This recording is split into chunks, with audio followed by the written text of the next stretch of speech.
নমস্কার, আমি দীপেন আর আপনারা দেখছেন নিউজ ভ্যানগার্ড। আজ গোটা দিন আমরা নজর রাখবো এডিসির ভোট গণনায়। পাহাড় এবার কার? উত্তরের অপেক্ষায় গোটা রাজ্য। পরিবর্তন না প্রত্যাবর্তন? ইভিএম বন্দি পাহাড়ের ভাগ্য আজ শেষ হাসি কে হাসবে? থমথমে পাহাড়, চড়ছে পারদ। কে দখল করবে এডিসি? আবেগ নাকি উন্নয়ন? কার দিকে ঝুঁকছে জনতা জানা যাবে আর কিছুক্ষণের মধ্যে। মোট 173 জন প্রার্থীর ভাগ্য পরীক্ষা আজ। এবারের এডিসি নির্বাচনে মোট ভোটার ছিল 9,62,697 জন, যার মধ্যে পুরুষ ভোটার ছিল 4,82,025 জন এবং মহিলা ভোটার ছিল 4,80,666 জন। তৃতীয় লিঙ্গের ভোটার ছিল মাত্র 6 জন। ভোট 1,257টি পোলিং স্টেশনে হয়েছে এবং 3টি সেন্টারে রিপোলও হয়েছে। 12 এপ্রিলের নির্বাচনে সামগ্রিকভাবে 83.52% ভোট পড়েছে।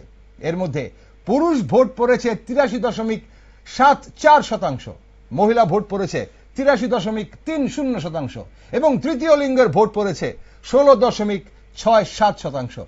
আজ রাজ্যের মোট 16টি গণনা কেন্দ্রে একযোগে, মাফ করবেন, আজ রাজ্যের মোট 17টি গণনা কেন্দ্রে একযোগে শুরু হয়েছে ভোট গণনা। ভোট গণনাকে কেন্দ্র করে শান্তি শৃঙ্খলা বজায় রাখতে নির্বাচন কমিশন ও প্রশাসনিক একাধিক গুরুত্বপূর্ণ পদক্ষেপ গ্রহণ করেছে। সম্ভাব্য উত্তেজনা ও সংঘর্ষ এড়াতে সংবেদনশীল এলাকাগুলোতে অতিরিক্ত নিরাপত্তা বাহিনী মোতায়েন করা হয়েছে। প্রতিটি গণনা কেন্দ্রে কড়া নজরদারি, প্রবেশে কঠোর নিয়ন্ত্রণ এবং শুধুমাত্র অনুমোদিত ব্যক্তি ও প্রার্থীদের প্রতিনিধিদের উপস্থিতির ব্যবস্থা করা হয়েছে। এছাড়া আইন শৃঙ্খলা পরিস্থিতি পর্যবেক্ষণের জন্য কন্ট্রোল রুম খোলা হয়েছে এবং দ্রুত প্রতিক্রিয়ার জন্য মোবাইল টিম প্রস্তুত রাখা হয়েছে। বিএনএস 163 ধারা জারি করা হয়েছে। তবে কি হবে ফলাফল? কে এগিয়ে কে পিছিয়ে? আমাদের প্রতিনিধিরা রয়েছেন 17টি ভোট গণনা কেন্দ্রে। সব খবর অবশ্যই আপনারা দেখবেন নিউজ ভ্যানগার্ডে, তার জন্য চোখ রাখুন। এই মুহূর্তে আমি সরাসরি চলে যাব নিউজ ভ্যানগার্ডের বার্তা সম্পাদক আমার সহকর্মী দেবব্রত চক্রবর্তীর কাছে। দেবব্রত, আপনি শুনতে পাচ্ছেন আমাকে? হ্যাঁ দীপেন, শুনতে পাচ্ছি। এই মুহূর্তের ভোট গণনা যখন শুরু হয়ে গেছে, সার্বিক এবং সামগ্রিক পরিস্থিতি কি রাজ্যে? দেখো, তুমি যখন শুরুটা করলে আমি শুনছিলাম, তুমি কি আর বলার কিছু বাকি রেখেছো? যাই হোক, তবু বলছি। দেখো, যে তোমার 12 এপ্রিল ভোট হয়েছিল এবং ভোটের আগে যে যার রাজনৈতিক দলগুলো যে যার মতো করে কিন্তু বলছিল যে তারা নিশ্চিত ওই দল এই এতগুলো আসন পাবে, ভিন্ন দল প্রতিদ্বন্দ্বীরা নিশ্চিত যে তারাও সংখ্যাগরিষ্ঠতার মাধ্যমে তোমার এই এডিসি দখল করবে। তো এডিসি দখল নিয়েও কিন্তু কম, এই যে শব্দটা দখল, এই দখল নিয়েও কিন্তু কম বিতর্ক হয়নি। কেন এডিসি দখল হবে, এডিসি জনজাতিদের, অন্যেরা কেন যাবে, এ ধরনের একটা কিন্তু বিতর্ক হয়েছে। যাই হোক, যে কথাটা বলছিলাম যে প্রথম দিকে ভোট কিন্তু সমস্ত, বিশেষ করে রাজ্য সরকারের দুই শরিক দল, এখানে তো মূল প্রতিদ্বন্দ্বী, একটা আশ্চর্য রাজনীতি এখানে এবার কিন্তু আমরা দেখলাম। তবে এই যে কথাটা আবারও ফিরে আসছি সেই কথায়, আমরা যেভাবে দেখছিলাম উভয় শরিক তারাই কিন্তু এই প্রতিদ্বন্দ্বিতায় নেমে নিজেদের থেকে 100% জয়ের ব্যাপারে নিশ্চয়তা প্রকাশ করছিলেন বিভিন্ন তোমার জনসভা, নির্বাচনী সভায়। কিন্তু যত তোমার এই যেদিন তোমার ইভিএম বন্দি জনরায় এই স্ট্রং রুমে বন্দি হলো, সেদিন থেকে কিন্তু তাদের সব হিসেব নিকেশ এবং ওই আগাম যেসব বার্তার যে বিষয়বস্তু ছিল সেগুলো কিন্তু পাল্টে গেল।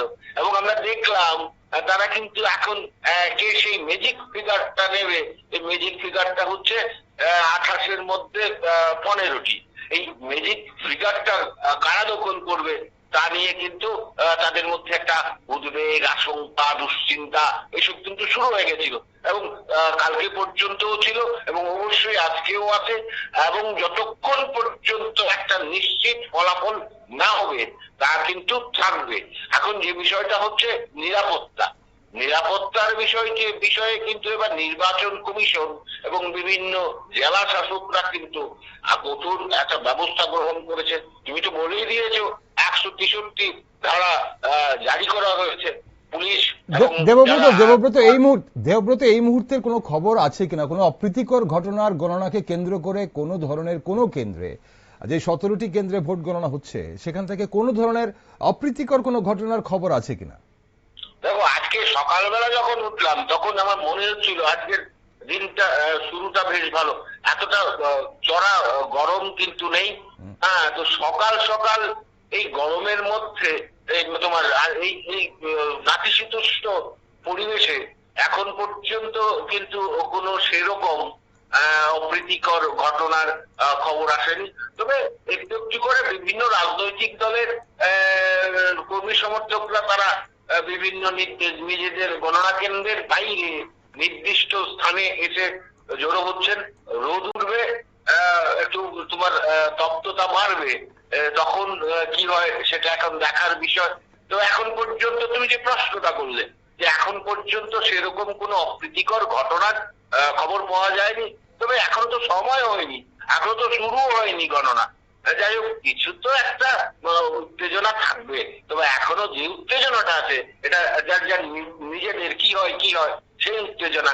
তো অপ্রীতিকর ঘটনা সংক্রান্ত কোনো উত্তেজনা কিন্তু দীপেন এখনো সে খবরটা আমাদের কাছে আসেনি। আমি তোমাদের জানিয়ে দেবো। অবশ্যই তোমার সঙ্গে আমাদের যারা বিভিন্ন মহকুমার সাংবাদিক প্রতিনিধি বন্ধুরা রয়েছেন তাদের সঙ্গে সরাসরি যোগাযোগ হচ্ছে। আমাদের কাছ থেকে যদি কিছু আসে আমরা কিন্তু অসংখ্য ধন্যবাদ দেবব্রত এই মুহূর্তে সঙ্গে থাকার জন্য। আমরা কথা বলছিলাম আমাদের বার্তা সম্পাদক দেবব্রত চক্রবর্তীর সঙ্গে।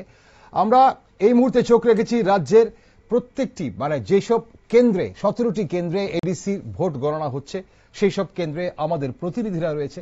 কিছুক্ষণের মধ্যেই যখন ব্যালট গণনা শুরু হবে, এবং অলরেডি কিছু কিছু কেন্দ্রে ব্যালট গণনা শুরু হয়ে যেতে পারে, 8টা বেজে গেছে, 8টা থেকে ভোট গণনা শুরু হওয়ার কথা। আমরা সব খবর আপনাদের কাছে পৌঁছে দেব।